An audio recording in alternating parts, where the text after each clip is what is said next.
Dalam nama Bapa dan Putra dan Roh Kudus. Amin. Allah Bapa kami bersyukur kepadamu, karena Engkau selalu ada beserta kami. Engkau hadir dalam setiap firman yang kami baca dan renungkan. Kami mohon penerangan Roh Kudus-Mu, agar segala perhatian dan akal budi kami terarah kepadamu, lewat firman dan renungan yang akan kami dengarkan saat ini. Semoga dengan mendengarkan dan merenungkan sabda-Mu, kami memperoleh kekuatan untuk menghadapi hidup kami sehari-hari. Demi Kristus Tuhan kami. Amin.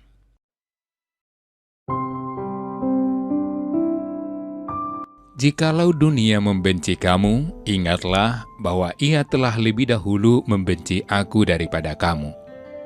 Sekiranya kamu dari dunia, tentulah dunia mengasihi kamu sebagai miliknya. Tetapi karena kamu bukan dari dunia ini, melainkan aku telah memilih kamu dari dunia. Sebab itulah dunia membenci kamu.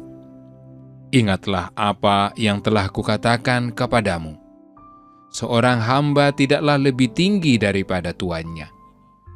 Jikalau mereka telah menganiaya aku, mereka juga akan menganiaya kamu. Jikalau mereka telah menuruti firman-Ku, mereka juga akan menuruti perkataan-Mu. Tetapi semuanya itu akan mereka lakukan terhadap kamu karena nama-Ku, sebab mereka tidak mengenal Dia yang telah mengutus aku. Demikianlah sabda Tuhan. Saudara-saudari terkasih di dalam Tuhan, ketika kita berada di posisi mayoritas, apakah yang akan kita lakukan? Dan ketika berada sebagai minoritas, apakah yang akan kita perbuat? Dunia pendidikan atau lembaga sejenis di beberapa tempat memberlakukan sistem senioritas. Ada yang resmi dan ada juga yang terjadi begitu saja tanpa perhatian. Senioritas biasanya identik dengan perundungan atau bullying. Para pelaku biasanya berdalih sebagai bentuk pembentukan mental. Akan tetapi, mental yang sehatkah yang sedang dibangun? Sebagai korban atau kelompok minoritas, seseorang biasanya diam, tidak mau melawan, dan menerima begitu saja. Tapi ada juga yang menentang dan melawannya. Bacaan Injil Yohanes kali ini sungguh menyentuh salah satu realitas kehidupan kita. Pada satu sisi, Yesus menjelaskan bagaimana pengikutnya mengikuti dan beriman kepada Tuhan. Dalam perspektif ini, Yesus mengatakan bahwa bisa saja para murid menjadi minoritas dalam kehidupan bermasyarakat. Oleh karenanya, Yesus yang telah menderita sengsara dan wafat itu memberi peneguhan. Seandainya para murid mengalami penganiayaan yang ia alami terlebih dahulu. Kata-kata Yesus ini bukan menina-bobokkan kenyataan, tetapi memberikan penggambaran bahwa derita itu tidak jauh dari orang-orang yang hidup dalam kebenaran. Saudara, pada sudut pandang lain dapat juga kita pahami bahwa ada kemungkinan para murid itu menjadi mayoritas atau kelompok yang besar. Secara eksplisit, teks tersebut juga menekankan bahwa janganlah menindas orang lain yang hidup berdampingan dengan mereka.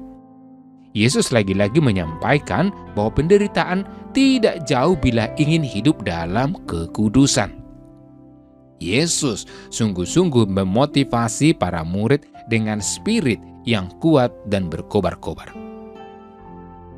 Saudara-saudari terkasih, penderitaan biasanya membuat kita takut dan gentar. Jika ada pilihan lain yang lebih ringan, maka kita lari dari penderitaan. Derita yang dimaksud dalam hal ini adalah derita karena cinta akan Allah dalam diri Kristus yang juga menderita di salib. Yang terjadi pada kita terkadang belumlah penderitaan dalam mengimani Kristus, melainkan penderitaan karena kemalasan kita sendiri. Yang hendak disampaikan Tuhan adalah dalam kondisi apapun, berserah kepada Tuhan itu adalah keutamaan.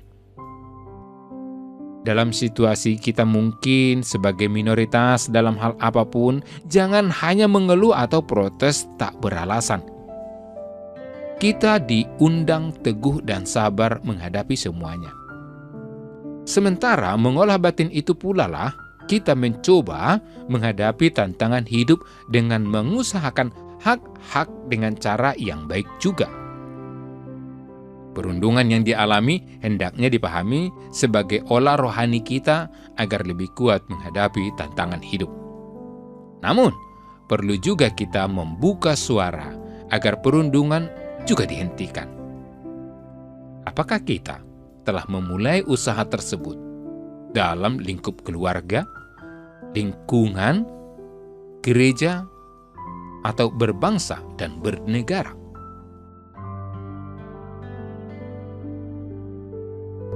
Marilah kita berdoa. Tuhan Yesus Kristus, Engkau telah menderita sengsara, wafat, dan dimakamkan. Engkau tidak mengutuki para algojo dan serdadu, melainkan mendoakan dan memberikan pengampunan kepada mereka. Bantulah kami, agar dalam kehidupan kami senantiasa meneladani sikap-Mu yang tidak membalas kejahatan dengan kejahatan, serta selalu berbuat kasih.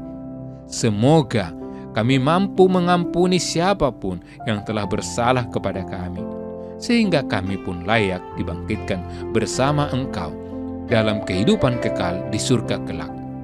Sebab Engkaulah Tuhan kami yang hidup dan berkuasa sepanjang segala masa. Amin. Kami berdiri di hadapan-Mu, ya Roh Kudus, pada saat kami berkumpul di dalam nama-Mu. Bersama-Mu sendiri yang membimbing kami, membuat diri-Mu nyaman berdiam di hati kami. Ajarlah kami jalan yang harus kami tempuh, dan bagaimana kami harus mengikuti jalan itu. Kami lemah dan berdosa. Jangan biarkan kami mendukung kekacauan. Jangan biarkan kebodohan menuntun kami ke jalan yang salah. Jangan pula keberpihakan mempengaruhi tindakan-tindakan kami. Kiranya kami menemukan di dalam Engkau kesatuan kami, agar kami boleh berjalan bersama menuju kehidupan abadi dan tidak menyimpang dari jalan kebenaran dan apa yang benar. Semua ini kami sampaikan kepadamu, yang berkarya di setiap tempat dan waktu, dalam persekutuan dengan Bapa dan Putra, untuk selama-lamanya. Amin.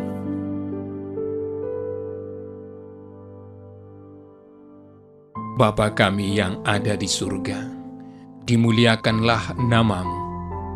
Datanglah kerajaan-Mu. Jadilah kehendak-Mu di atas bumi seperti di dalam surga. Berilah kami rezeki pada hari ini, dan ampunilah kesalahan kami, seperti kami pun mengampuni yang bersalah kepada kami. Dan janganlah masukkan kami ke dalam pencobaan, tetapi bebaskanlah kami dari yang jahat. Amin. Salam Maria, penuh rahmat, Tuhan sertamu. Terpujilah engkau di antara wanita, dan terpujilah buah tubuhmu, Yesus. Santa Maria, Bunda Allah, doakanlah kami yang berdosa ini, sekarang dan waktu kami mati. Amin.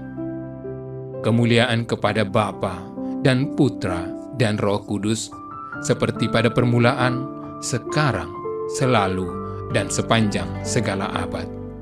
Amin. dalam nama Bapa dan Putra dan Roh Kudus. Amin.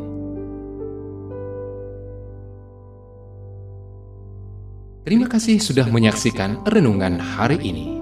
Jangan lupa like, subscribe, dan aktifkan tombol loncengnya agar Anda yang pertama mendapatkan notifikasi updatean renungan harian dari Komsos Keuskupan Padang. Dan bagikan ke sosial media agar saudara-saudara kita dapat mendengarkan dan merenungkan firman Tuhan.